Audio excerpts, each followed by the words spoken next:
G'day folks, welcome to the HEMS podcast. My name is Paul Swinton, and in this episode, Alasdair Corfield, who is a consultant in emergency medicine and retrieval consultant who works for the Emergency Medical Retrieval Service out of the Scottsdale base in the west of Scotland, is going to present to us a new study that's about to start, which is called the ABC Sepsis Trial. Alasdair, thanks for joining us. Do you want to take it away? Yeah, great, Paul. Thanks very much for the invite to chat today. So what I want to talk to you today about is the ABC Sepsis Trial, which is shortly going to start recruiting in hospital. Now, it is an in-hospital study, but it has got some relevance, I think, to the pre-hospital environment and particularly to critical care resuscitation. And as well as talking about the study, I'm just going to talk a little bit about the evidence around IV fluids in resuscitation. So, what's the research question here? What are we interested in? So, the wider question is about sepsis and the optimal volume, timing, and type of fluid resuscitation in patients with sepsis, and how that fits in with the initiation of vasopressor therapy. Now, this article was published in Critical Care Medicine last month, and is a really good summary of the wider picture if you want some further reading. So if you're interested in this subject, I'd suggest you go and read this article. There's, I think, 30 odd different research priorities for adult patients with sepsis that have been identified in there. And they're all relevant and interesting, but specifically I'm just going to talk about one today, which, as I say, is about intravenous fluids, the volume, the timing, and the type of fluid resuscitation for patients with sepsis. So, just before we get on to that, I need to do a little bit of background before we get to the actual study itself. Now, again, for some people, the mention of the word sepsis causes this type of reaction that perhaps we've done all this before, and I think there has definitely been some oversimplification of sepsis and a desire in some quarters to label everything as sepsis, so-called sepsitis. Leaving that to one side, I do want to focus on sepsis and particularly those people who have infection with altered physiology. You know, it's patients with organ hypoperfusion or hypotension, septic shock. It's a condition that still has significant mortality, probably in the order of 25-30%. From an ED point of view, it's relatively uncommon, so it probably makes up 2 in 1,000 of all ED attendances. But for an average sized department, that's going to be 3 or 4 patients a week. And you think that's uncommon, that's probably not a dissimilar incidence to subarachnoid hemorrhage, proper STEMIs. It's probably more common than anaphylaxis, and unless you're in a major trauma centre, it's probably more common than major hemorrhage activation. So it's still a sort of important condition if you're interested in emergency care and resuscitation. And again, fluids, you might think that we already know the answer to this. If you're resuscitating a patient with sepsis, colloids are bad and crystalloids are good. And that statement is mostly true. So synthetic colloids have been shown to be inferior to crystalloids in most patients, not just in sepsis. But what about crystalloids themselves? Are they all the same? We kind of use that term crystalloid and we mean a sort of homogeneous thing, and it isn't an homogeneous thing. So these are 3 studies that you might be aware of, 3 big studies that have published in the last 2 or 3 years. So SMART, SALT ED, and PLUS, which hasn't actually published yet. They look at fluid resuscitation in a wider context, but are really quite interesting trials. So SMART and SALT ED are the same group of investigators. They compared balanced versus non-balanced crystalloids as resuscitation fluid for hospitalised patients. So this isn't just sepsis, this is all hospitalised patients. So first of all, in critical illness is the SMART study from 2018, published in the New England Journal. Single centre, the Vanderbilt Centre, they randomised 15,000 patients, which they defined as critically ill. So that's admitted to an ICU, but that's a North American ICU. So that's not the same as ICU in the UK or even Europe. That's patients that are probably high dependency level and above, or even level 1.5 and above. But what they did show in that group, so 15,000 patients, they showed a clear mortality benefit if you're given balanced crystalloids versus normal saline. And again, these are patients that are randomized basically at the door of ED and includes all patients. And interestingly, they also did a bit of a subgroup analysis of the patients with sepsis and showed that that mortality benefit was more pronounced in those patients with sepsis. So that's smart. SALT ED was basically the same group of investigators, same hospital group, but looked at the patients who didn't get admitted to ICU, so patients going for ward level care. So not necessarily particularly unwell, but unwell enough to need hospitalised. Now, they didn't show a mortality benefit in that group, but what they did show was a reduced need for renal replacement therapy in the balanced crystalloid group versus those in the normal saline group.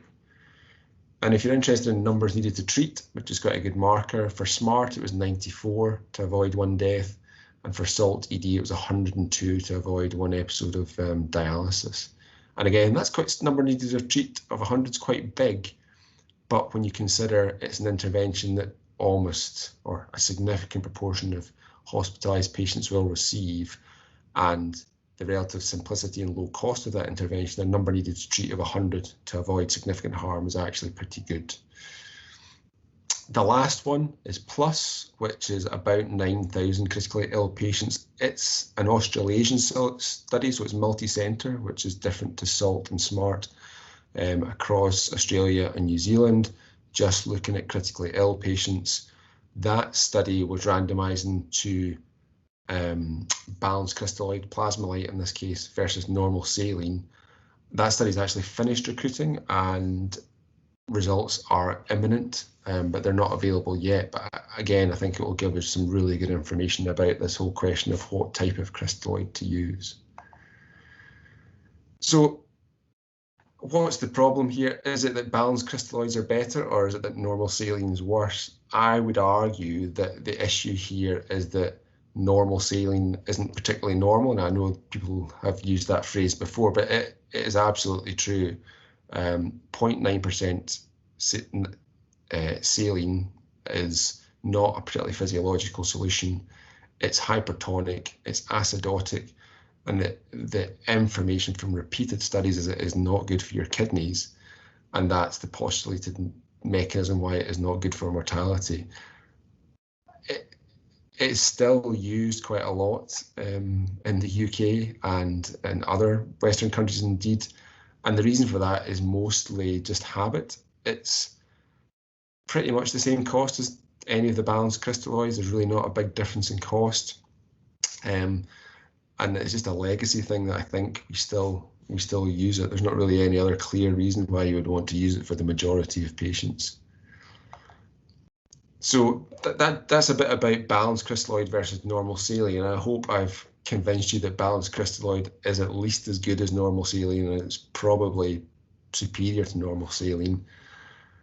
However, there's going on to sepsis. There's a specific bit about sepsis I want to talk about.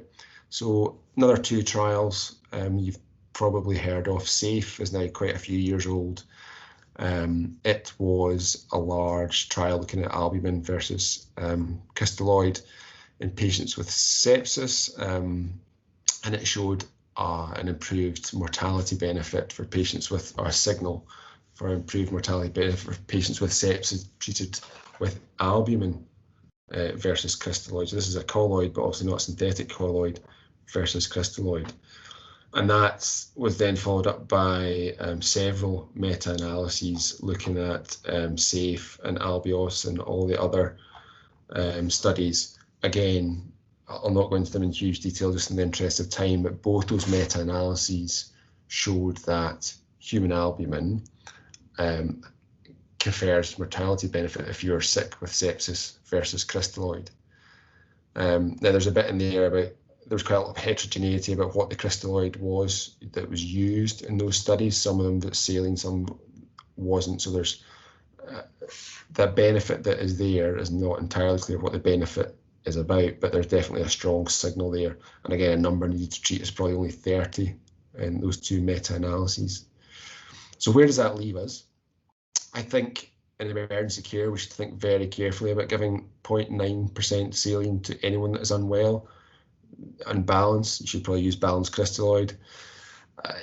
The benefits are likely to be there. The second question, perhaps more importantly for what I'm going to talk about today, is this question about albumin. So these meta-analyses that are hanging there suggest that albumin has got benefit for patients with sepsis, but it's a bit unclear as to whether that's the albumin is beneficial, or is it that a lot of these patients got saline, and that's actually what the issue is here. And maybe the last part of this jigsaw is this graph. I like this graph. I try to use it in pretty much every presentation that I give, because I think it's true for vast amounts of what we do. And generally, for a lot of conditions that we see, treatment is time dependent. The earlier we start treatment, the bigger the benefit for the patient. It's true for MI, trauma, stroke, and sepsis as well. So almost all the data I've talked about so far is from inpatient critical care resuscitation, not true emergency care. So if you put all that together, you might come to the conclusion that albumin might be a good resuscitation fluid to use in the emergency department or emergency care setting for patients with sepsis. And so I give you the ABC Sepsis Trial. So this is a study that is going to start recruitment in the UK shortly, multi-centre study. It will compare albumin versus balanced crystalloid as a resuscitation fluid in the emergency department for patients with sepsis. This is a feasibility study. Originally, we went for funding with the NIHR for a definitive study, which got almost all the way to getting fully funded, but there's a couple of points that they wanted clarity on before they would do that. So there's 2 points that we're going to look at in this study. One is about recruiting large numbers of patients, because as you've seen from those 2 or 3 studies that I showed earlier on, in order to answer these questions about fluid resuscitation definitively, you need thousands of patients in your study. So we first of all need to show that we can recruit large numbers of patients. And then secondly is just being absolutely clear that we can achieve treatment separation between the 2 arms and outcome separation in this emergency care population. So it's a very pragmatic design, because the people that have designed the study all work in emergency care, and we recognise that if you're going to recruit patients and make the outcomes valid, then you have to have a pragmatic design. So we are looking for adult patients with community-acquired sepsis with a news of 5 or more who have presented to hospital within the last 12 hours, and the treating clinician wants to give intravenous fluid for resuscitation. And that's pretty much it. We've tried to make it really simple and straightforward, and it's just the first 6 hours we're looking at in terms of their treatment, in terms of the fluid resuscitation that we give. So standard care is NICE stroke surviving sepsis guidelines, balanced crystalloid, whatever is the local services, whether that's Hartman's, whether it's Plasmolite, whatever, as long as they're balanced crystalloid, up to 30 mils per kilogram. And the intervention arm is use of albumin in 250 ml boluses, up to 10 per kilo of albumin. Thereafter, we'd like to stick, in the 6 hours of the treatment, we want people to stick to their allocations, either balanced crystalloid or albumin, but you can give more than those initial amounts based on clinician judgment, whatever tools they normally use, examination, lactate, point of care ultrasound, whatever they use. They can give additional fluid if they deem it appropriate. Our consent process, again, recognises the need to be pragmatic in this group. Some of these people will be able to give informed consent, but a lot of the patients will be too unwell to do so.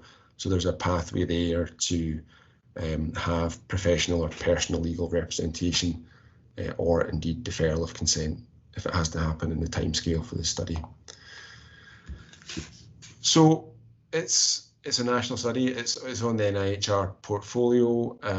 We have got pragmatic entry. We've got per patient fee to support good research nurse support, and also we are using routine data wherever possible to make it easy to follow up. So thank you very much for your time. I'm conscious I've talked for a wee bit too long there, Paul, but I'm happy to have a chat about that and just any points that you've got to ask about it. Yeah, no, thanks, Alasdair. I think this is going to be a really interesting study, and I think it's probably going to have a lot to contribute to the way we manage sepsis. You said this is going to be a national study, and we're trying to recruit as many patients as possible. How will this be feeding into current practice, and will we encounter these patients on either retrieval or into-hospital transfers, and how do you envisage us managing these patients thereon? Yeah, good question, Paul. So it's a UK multi-centre study, so it's probably going to be recruiting in about 20 centres across the UK, across the 4 nations. It is unlikely that there'll be a need for transport between facilities for patients within that sort of 6-hour study window. It's possible, but it's unlikely. And within the hospital, as I say, the allocation, so patients will be randomised at presentation, hopefully to hospital, to either standard care with balanced crystalloids or the intervention of albumin. And we want to keep that allocation for the 6 hours, at least 6 hours, post-randomisation. Thereafter, so after that 6-hour window, the treatment's open to whatever the clinician wants to do. So the person that's treating them can then continue with their allocation as per the study or not. It's up to them. Now, we're going to record all that and have data on that, but again, we want to be pragmatic about it. I think we have to be realistic about not trying to tie people into treatment plans that go on for days and days for what is an emergency care study. It's about that, that initial 6-hour resuscitation window. That's really what we're interested in. I say we will collect data on what happens to them later on, but it's just about that initial window. So yeah, so if you come across a patient in the study, you should find within their notes information about the study and which treatment arm they're allocated to, and would encourage you to, as long as it's in what you think is the patient's best interest, to maintain that allocation for the duration of the study. Great. And how do you think this would feed into current pre-hospital practice? And do you think there's a feasibility of using albumin in the pre-hospital environment and as standard practice? Yeah, so I think that is an avenue we'd be keen to explore. So obviously this study is an in-hospital study, which is the first step in that process. But as I showed you with my favourite graph, I think if there's a treatment effect to be seen in this study, then it's a reasonable assumption to make that treatment effect will be more if that treatment is initiated earlier in the patient pathway.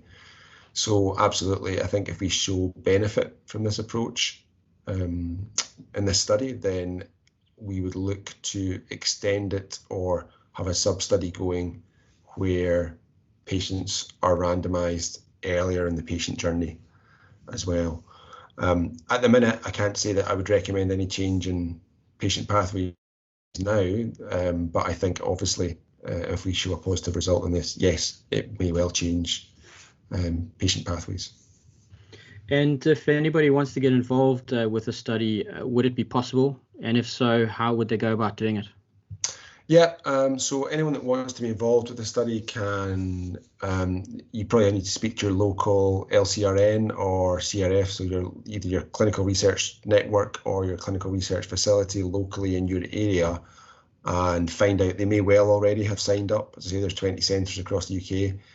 They may well already have signed up to take part in the study, but if not, then that's probably the first place to discuss it with, because they are going to have to support the study if it's going to recruit in this area. And obviously I'm happy to chat to anyone that's got an interest in the study.